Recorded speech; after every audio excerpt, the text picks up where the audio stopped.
ಮೆಕ್ಕೆಜೋಳ ಖರೀದಿ ಕೇಂದ್ರ ಆರಂಭಕ್ಕಾಗಿ ಆಗ್ರಹಿಸಿ ಗದಗ ಜಿಲ್ಲೆ ಲಕ್ಷ್ಮೇಶ್ವರ ಪಟ್ಟಣದಲ್ಲಿ ಕಳೆದ 18 ದಿನಗಳಿಂದ ನಡೆಯುತ್ತಿದ್ದ ಧರಣಿ ಸರ್ಕಾರದಿಂದ ಆದೇಶ ಪ್ರತಿ ದೊರಕಿದ ಬೆನ್ನಲ್ಲೇ ಮುಕ್ತಾಯವಾಗಿದೆ.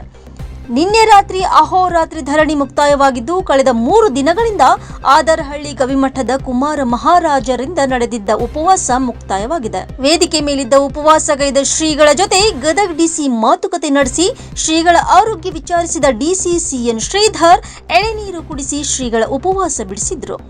ಖರೀದಿ ಕೇಂದ್ರ ನೋಂದಣಿ ಕಾರ್ಯಕ್ಕೆ ಅಧಿಕೃತ ಚಾಲನೆ ನೀಡಿದ ಗದಗ ಡಿಸಿ ಸಿಎನ್ ಶ್ರೀಧರ್ ಆದೇಶ ಪತ್ರವನ್ನ ರೈತ ಮುಖಂಡರಿಗೆ ನೀಡಿದ್ರು.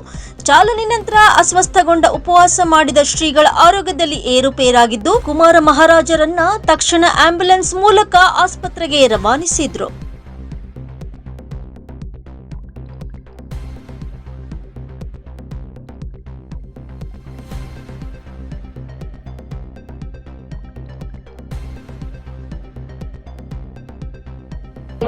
ರಾಜ್ಯ ಸರ್ಕಾರದ ಆದೇಶದಂತೆ ನಮ್ಮಲ್ಲಿ ಖರೀದಿ ಕೇಂದ್ರಗಳು ತಾಲೂಕಿಗೆ APMC ಪ್ಲಸ್ ಇನ್ನೊಂದು ಜಾಗದಲ್ಲಿ 11 ಹೋಬಳಿಗಳಲ್ಲೂ 11 ಕಡೆಗೆ ಖರೀದಿ ಕೇಂದ್ರಗಳನ್ನ ಓಪನ್ ಮಾಡ್ತಿದ್ದೀವಿ.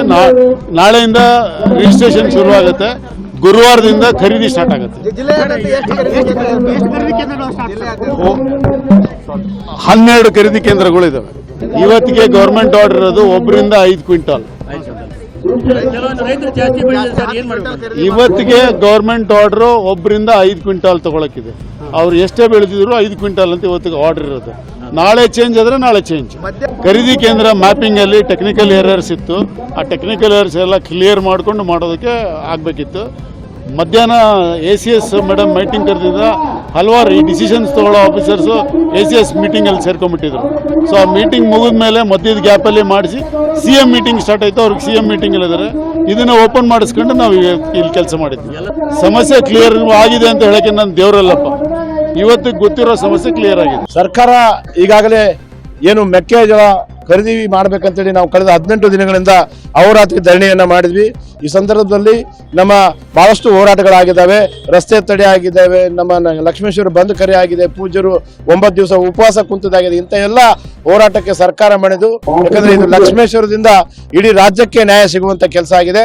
ಹಾಗಾಗಿ ಇವತ್ತು ಖರೀದಿ ಕೇಂದ್ರವನ್ನ ಮಾನ್ಯ ಜಿಲ್ಲಾಧಿಕಾರಿಗಳ ತಂಡ ಬಂದು ಈ ಖರೀದಿ ಕೇಂದ್ರವನ್ನು ಉದ್ಘಾಟನೆ ಮಾಡಿದ್ದಾರೆ. ನೋಂದಣಿಯನ್ನು ಪ್ರಾರಂಭ ಮಾಡಿದ್ದಾರೆ. ಅವರಿಗೆ ನಾವು ಅಭಿನಂದನೆ ಹೇಳ್ತೀವಿ. ಇದು ನಮ್ಮ ಸ್ವಾಗತಾರ್ಹ ವಿಚಾರ ಅಂತ ಹೇಳ್ತೀವಿ.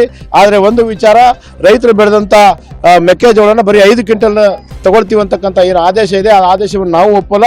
ಈ ವಿಚಾರವಾಗಿ ಜಿಲ್ಲಾಧಿಕಾರಿಗಳು ಸರ್ಕಾರದ ಜೊತೆಗೆ ಈಗಾಗಲೇ ಮಾತಾಡಿದ್ವಿ. ಸರ್ಕಾರ ಕೂಡ ಜಾಸ್ತಿ ಮಾಡುತ್ತೆ ಅಂತ ಹೇಳಿದ್ವಿ. ಆದರೆ ನಾವು ಸರ್ಕಾರಕ್ಕೆ ಒಂದು ಗಡುವು ಕೊಡ್ತೀವಿ. ಇನ್ನೂ ಒಂದು ವಾರದಲ್ಲಿ ರೈತರು ಏನು ಬೆಳೆದಿದ್ದಾರೆ ಎಲ್ಲ ಮೆಕ್ಕೆಜೋಳವನ್ನು ಪರ್ಚೇಸ್ ಮಾಡದೇ ಇದ್ರೆ ನಾವು ಮುಂದೆ ಬರುವ ಅಧಿವೇಶನವನ್ನ, ಬೆಳಗಾವಿ ಅಧಿವೇಶನವನ್ನ ಮುತ್ತಿಗೆ ಹಾಕ್ತೀವಿ. ಬೆಳಗಾವಿ ಚಲೋ ಕರೆಯನ್ನು ಕೊಡ್ತೀವಿ.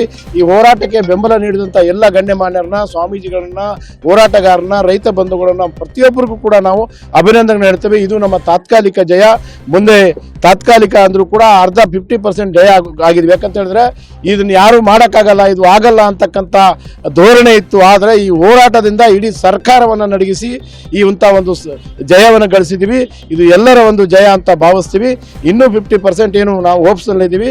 ಸರ್ಕಾರ ಹೆಚ್ಚಿನ ಒಂದು ಮಟ್ಟದಲ್ಲಿ ಪರ್ಚೇಸ್ ಮಾಡುತ್ತೆ ಅಂತಕ್ಕಂಥ ಆಶಾಭಾವನೆಯನ್ನು ಹೊಂದಿದ್ವಿ. ಮಾಡದೇ ಇದ್ದರೆ ಬೆಳಗಾವಿ ಚಲೋ ಕಾರ್ಯಕ್ರಮ ಕೈಗೊಳ್ಳುತ್ತೆ.